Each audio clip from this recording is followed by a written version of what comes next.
What is up, Internet? I'm Matt Brickman. This is the 734 from WCCO. If you're about to head off to work, or maybe you're enjoying a snow day at home with the kids, let's start with what else? The weather. The snow has been falling since yesterday evening and stacked up to a pretty good amount. Give you a look at Shoreview right now.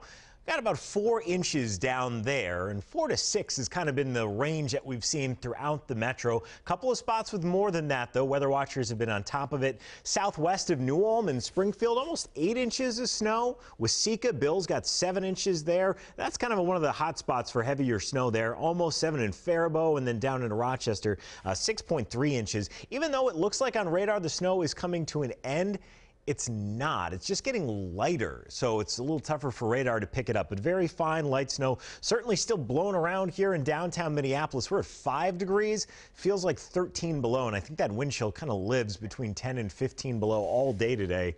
It gets worse from there. 20 to 30 below tonight. By the afternoon tomorrow, 30 to 40 below for wind chills. And I think by Wednesday morning, we could be talking about more closings because of the cold. I think our wind chill gets down to about 50 below in the Twin Cities. Okay, let's talk about this morning's school closings for a minute. Both Minneapolis and St. Paul public schools made the call to close for today, yesterday evening. So that got me thinking, was that too early? As of 6 o'clock this morning, only 3.2 inches of snow was reported at MSP. So forget the debate of whether or not they should have canceled, given how much snow we got for just a moment. But let's talk about this idea of when they make the call.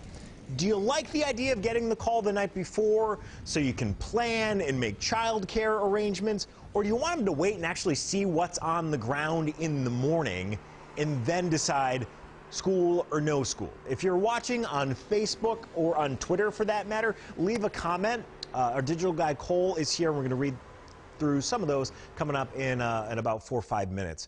Okay, there are certainly fewer cars on the road this morning because of those school delays and closings. Ali Lucia has been watching traffic for us all morning. How are the roads looking, Ali? Hey, Matt, they aren't looking the greatest, but it seems like a lot of people are choosing to maybe stay at home, especially due to the result of a lot of those school closings, staying at home with their kids today. This is 212, right for Eden Prairie drivers who are headed to 494. We did have a crash here. It just cleared, so traffic is picking up. Here is 494 right near the airport, and you can see we do have a stalled vehicle there along the right shoulder. This is 94 right at 610. And normally 94 in this area, you see a lot of congestion, you see really slow speeds for drivers, but we're not seeing that at all. And then this is drive times right now in between Minneapolis and St. Paul, looking at about 15 minutes, which is actually fairly typical this time of the morning. But you see all those incidents on our map, and most of those incidents, Matt, are actually spin-outs, not crashes. Yeah, it just seems like there's hardly any cars on the road, just looking at some of those different cameras. Thanks, Ali. Katie Steiner is live in the Mobile Weather Lab this morning. Katie, I'm curious if that's what you're seeing. Are there just fewer cars out there? Yeah, it does look like there's not as many cars out there, but we wanted to show you what the side streets look like because we've been talking about the highways all morning long. This is what a side street in Coon Rapids looks like. And fun fact here, it was actually kind of hard to find one that wasn't plowed. The Coon Rapids plows have been out and about, so you can see we do have a couple of inches here on the ground, on the roadways. So the side streets have more snow, obviously, than the highways do, and then also those on and off ramps are also going to be pretty snowy. Matt?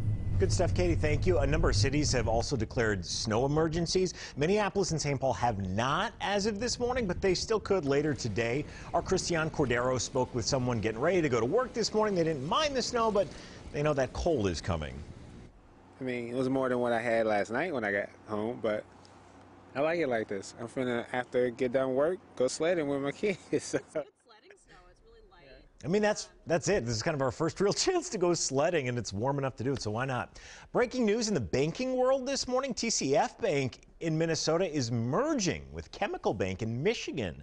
This will create the largest mid-cap bank in the Midwest. There's going to be more than 500 branches in 9 states. The combined bank will still be called TCF, but they're going to move. Headquarters are going to go to Detroit.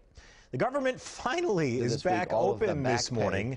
Furloughed federal workers, though, are back at their jobs, and thank goodness, finally getting paid for the first time in more than a month. Another shutdown could be coming soon, though, if lawmakers don't reach another deal by February 15th. So that is the deadline. The IRS is among the agencies that are getting back up to speed now that the partial government shutdown's over. Today is opening day for 2018 tax season. It's like pitchers and catchers in baseball, the same amount of excitement.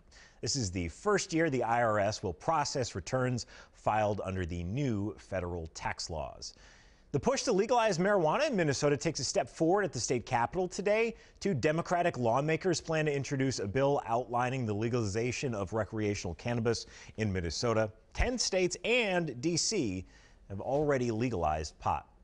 The price of stamps are going up. The first class forever stamp now 55 cents. That's a 5-cent hike, the biggest increase ever. The USPS, says it needed to close the nearly $4 billion net loss it sustained last year. That is your stamp news this morning. Both Super Bowl teams are in Atlanta. The Rams and Patriots square off Sunday, a game you can watch right here on CCO. Each team held a rally in their hometown before leaving for Atlanta. Again, that game is Sunday on the Big Four. All right, let's get back to today's talker. Minneapolis and St. Paul schools made the call to cancel for today yesterday evening, but maybe you walked outside this morning and went, this is it? This is all we got? And you started to wonder, well, why aren't my kids in school? We wanted to know, should they wait? Should they wait till the morning, see what's down on the ground, and then make that decision? Or do you like the extra time that giving that call the night before gives you as a parent? Our digital guy, Cole, is here. People seem to have some feelings on this one, Cole. Yeah, we had a clear favorite. We've got Diana saying, it's easy for me. I'm a teacher, so if school is called off, then I can stay home at home with my kids. But for those who don't have the option, it's tough to find that last-minute care. I mean, that's it. I've seen a couple of reports of like people getting calls in the middle of the night and then trying to make arrangements. Then that's tough. And we got Belinda saying they should make the decision at 5 a.m. Can you imagine if you get the call at 5 a.m. and you're like, yep, school today, great, thanks for waking me up. Love it. And then we got Rebecca saying they can't please everyone. They call it at night and people complain they called it too early. It's not that bad. If they call it in the morning, why did they wait so long? See, I think the interesting thing this week is you only get, say, 3-4 inches of snow here in the Twin Cities and they cancel school. But we know it's going to get cold on Wednesday and Thursday, and maybe they have to close school then 2 more days, and you only get 2 days of school this week. That's a significant loss of instruction time, and I think that's when we get in a little bit of trouble. And lastly, we got Dara on Twitter saying the night before, then you can make all the phone calls to figure out your tomorrow and have a more relaxed night without school night, bedtime, and kids can sleep in much better. Yeah, there you go. The kids get to sleep. That's good. All right, well, that is it for now from the 734 from WCCO. Normally, most of us are on the go, but maybe you're at home just kind of enjoying the snow day. If you haven't already done this, maybe you're just checking us out for the first time, make us your home for mobile news. We'll be back here every day at 7:34. Until then, enjoy the internet and be nice to each other.